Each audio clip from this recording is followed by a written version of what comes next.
Je suis Orlan, entre autres, et dans la mesure du possible. Et mon nom s'écrit chaque lettre en majuscule parce que je ne veux pas qu'on me fasse rentrer dans les rangs, je ne veux pas qu'on me fasse rentrer dans la ligne. Je ne suis pas une artiste qui est aliénée à une seule technique, à une seule technologie ou un seul matériau. J'essaye de dire des choses importantes pour mon époque, d'interroger des phénomènes de société et à partir de cela, de cette élaboration, de ce travail, j'essaye de trouver la meilleure matérialité et la meilleure manière de dire. Tantôt j'utilise la photo, mais tantôt j'utilise les biotechnologies, j'utilise l'intelligence artificielle, la robotique, les sciences médicales, la chirurgie, la culture de mes cellules, mais aussi la sculpture en marbre de Carrare ou la sculpture en 3D printing. Donc vous voyez, mon œuvre est très diversifiée. Mon œuvre est vraiment basée sur l'interrogation du statut du corps dans notre société via toutes les pressions, que ce soit des pressions culturelles, que ce soit des pressions traditionnelles, que ce soit des pressions religieuses ou des pressions politiques, qui s'inscrivent beaucoup dans les chairs, dans les corps, et particulièrement le corps des femmes. On a une œuvre que j'ai faite, que j'ai créée il y a très longtemps, au tout début de mon œuvre, et ça s'appelle Tentative de sortir du cadre, et c'est ce que j'ai essayé de faire toute ma vie. Que ce soit de n'importe quel cadre, que ce soit du cadre de la photographie, que ce soit le cadre des générations, que ce soit le cadre des modèles, des stéréotypes qu'on nous présente comme étant ceux à adopter.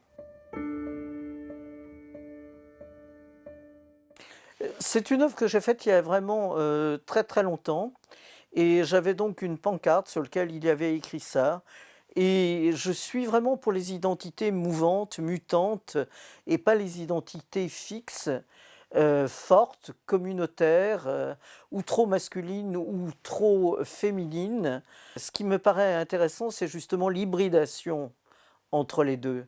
C'est de là dont peut sortir quelque chose d'intéressant, de nuancé, et non pas que ça n'opère pas un sexisme ou un machisme très fort, et en tant que femme, que tout à coup je ne sois pas, non pas dans la féminité, mais dans la féminitude, avec tous les stéréotypes, vous savez, les trucs comme ça, je suis femme, je surjoue la femme, je suis toute la femme, qui me paraissent tout à fait ridicules, toute la gestique de l'appris de la séduction féminine que l'on voit souvent beaucoup dans les photographies.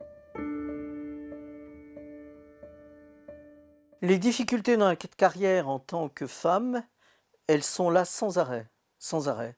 Vous savez ce que disent les guérilla girls?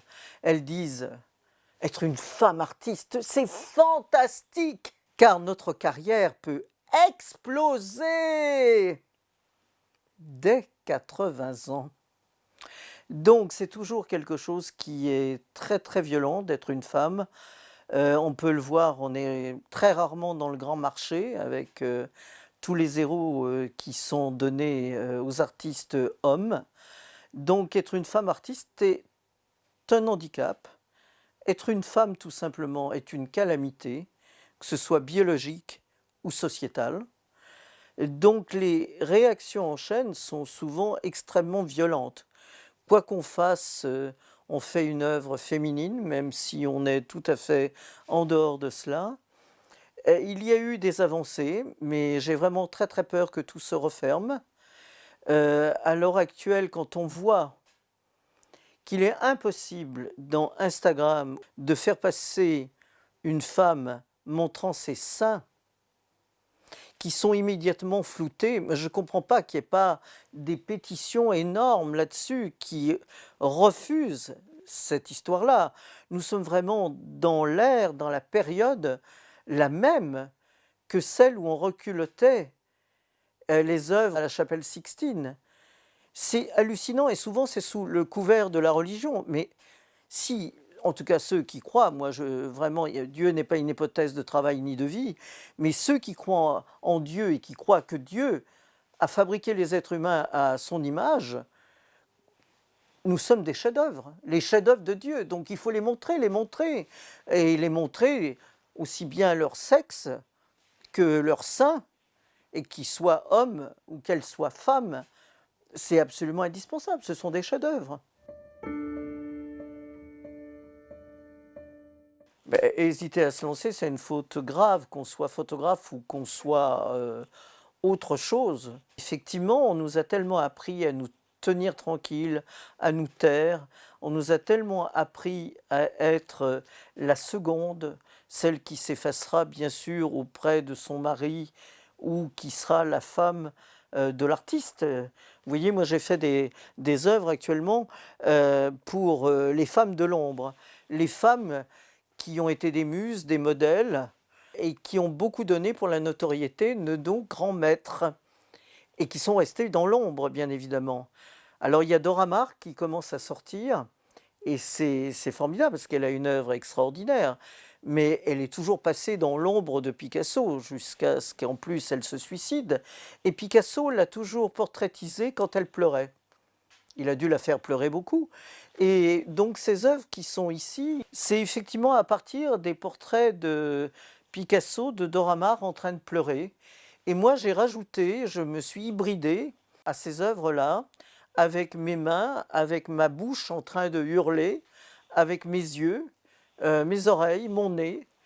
Et j'ai essayé que ces femmes se mettent en colère, s'émancipent, et que d'objets, elles deviennent sujets, et sujets capables justement de trouver toute sa force pour faire autre chose et pour reprendre confiance en elles, parce que c'est de là que tout part.